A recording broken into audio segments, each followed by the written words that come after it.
दूसरी चुनौती है में तो अलग अलग छात्रा उनको एक पे लाना। चलिए ठीक है स्वप्निल, मैं आपके पास लौटूंगी। और बीजेपी कोटे से कौन मंत्री होगा कौन नहीं होगा, क्या कुछ तस्वीरें हैं, पल पल की अपडेट आप तक जी बिहार झारखंड के माध्यम से सबसे पहले हम पहुंचा रहे हैं। और देखिए, जिसका हम लगातार जिक्र कर रहे हैं, आपको हर एक बारीकी बता रहे हैं कि आखिर इस चेहरे को ही आगे क्यों लाया गया है, बिहार में स्थिति परिस्थिति क्या है, मई के पहले सप्ताह में कहा जा रहा है कैबिनेट का विस्तार होगा, क्यों होगा, किस लिए होगा, ये भी हम आपको बता रहे। चूंकि खबर के अंदर की खबर आप जी बिहार झारखंड पर ही देख पा रहे हैं।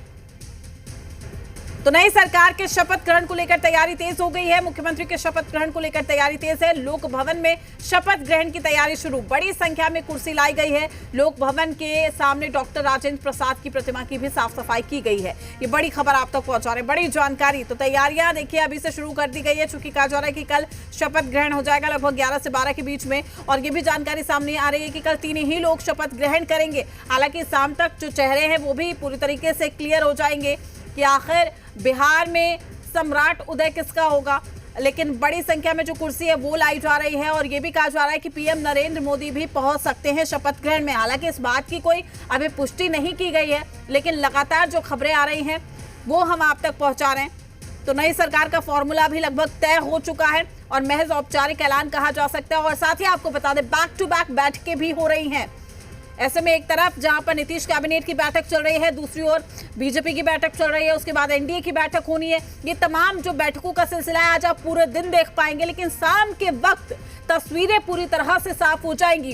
क्या कुछ तैयारी की जा रही है ये भी हम आपको बता रहे हैं। नई सरकार के शपथ ग्रहण को लेकर तेज कर दी गई है तैयारी। मुख्यमंत्री के शपथ ग्रहण को लेकर लगातार तैयारी की जा रही है। कुर्सियां वहां पर मंगवाई गई हैं। लोक भवन में शपथ ग्रहण होगा, बड़ी संख्या में कुर्सी लाई गई है लोक भवन।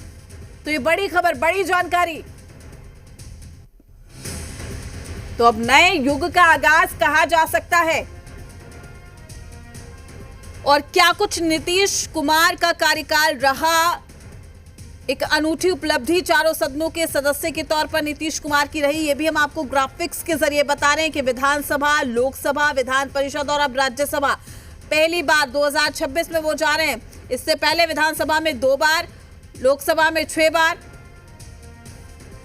हमारे साथ रजनीश भी लगातार जुड़े हुए। रजनीश, तमाम तैयारियां भी अब आगे बढ़ रही है और ये कहें कि ये जो काउंटडाउन शुरू हुआ है अब धीरे धीरे अपने मुकाम पर पहुंच रहा है। क्या कुछ तस्वीरें अब आप देख पा रहे हैं रजनीश? देखिए प्रीति, जिस बारीकी की बात आप कर रही थी थोड़ा उसका जिक्र कर ले तो सब कुछ तो अब साफ है, उसमें कहीं शक सुबह की गुंजाइश नहीं है।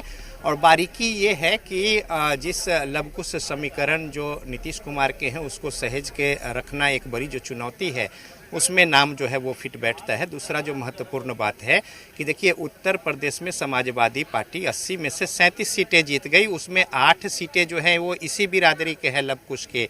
तो ये जो है और 9 टिकट दिए जिसमें 8 जीत गए। दूसरी ओर जो बीजेपी है वहाँ पे सिर्फ 2 हैं जीत कर आए उस बिरादरी के। तो आप समझिए कि कितना महत्वपूर्ण है कि 9 टिकट दिए और 8 सांसद हो गए उसी बिरादरी से, जिस बिरादरी को यहाँ पे सहेज कर रखना है। और उत्तर प्रदेश में भी चुनाव होने हैं, तो एक तो ये महत्वपूर्ण है। 29 के चुनाव में 40 में 39 सीटें बीजेपी जीत कर यहाँ पे दिखा चुकी है। तो अब 29 का जो टारगेट है उसको ध्यान में रखना है और उस हिसाब से कौन सा समीकरण मुफीद होगा ये बड़ा महत्वपूर्ण है। साथ ही साथ प्रीति, अभी परिसीमन होना है, जनगणना जो है वो शुरू हो चुकी है। तो जब परिसीमन होंगे तो कई नए क्षेत्र होंगे और हो सकता है इस बार की संख्या जो है उसमें बढ़ोतरी हो, चाहे वो लोकसभा की हो या फिर विधानसभा की हो। साथ ही महिला जो आरक्षण बिल है उसको लेकर जो बातें हैं तो उसमें कई सारी तस्वीरें जो है वो बदलेंगी।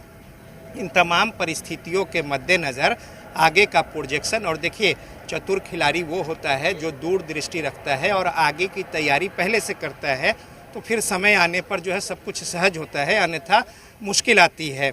तो उन आगे की आने वाली चुनौतियों को ध्यान में रखते हुए जो निर्णय लिया जा रहा है उसमें बिहार के मुख्यमंत्री का चेहरा है।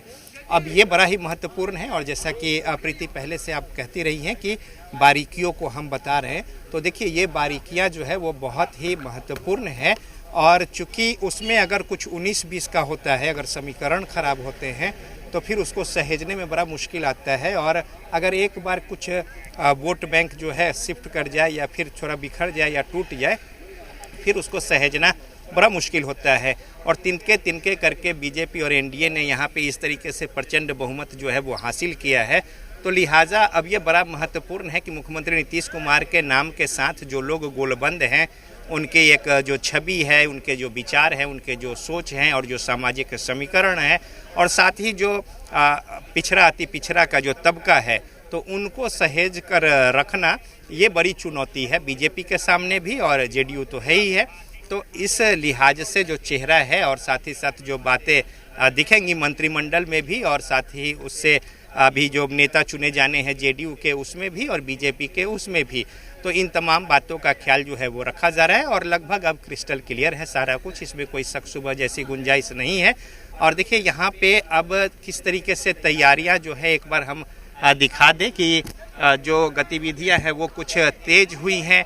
साथ ही साथ जब कैबिनेट की बैठक अभी खत्म होगी तो मुख्यमंत्री नीतीश कुमार यहाँ पे पहुँचेंगे, चूँकि वो सुबह ही निकले हैं और जो अंबेडकर जयंती के मौके पर वहाँ पे उन्हें श्रद्धा सुमन अर्पित करने को लेकर पहुँचे हैं।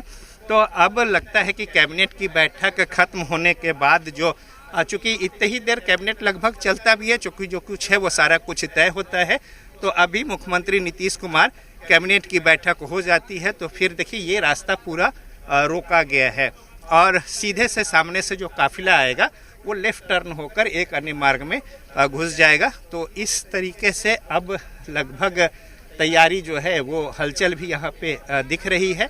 और साथ ही साथ देखिए ठीक सामने में पुराना सचिवालय है और पुराना सचिवालय से जब मुख्यमंत्री नीतीश कुमार निकलेंगे बैठक के बाद तो एक अन्य मार्ग यहाँ पे पहुँचेंगे। और साथ ही साथ जो आगे की जो गतिविधियाँ हैं उसको लेकर भी ठीक है, चलिए।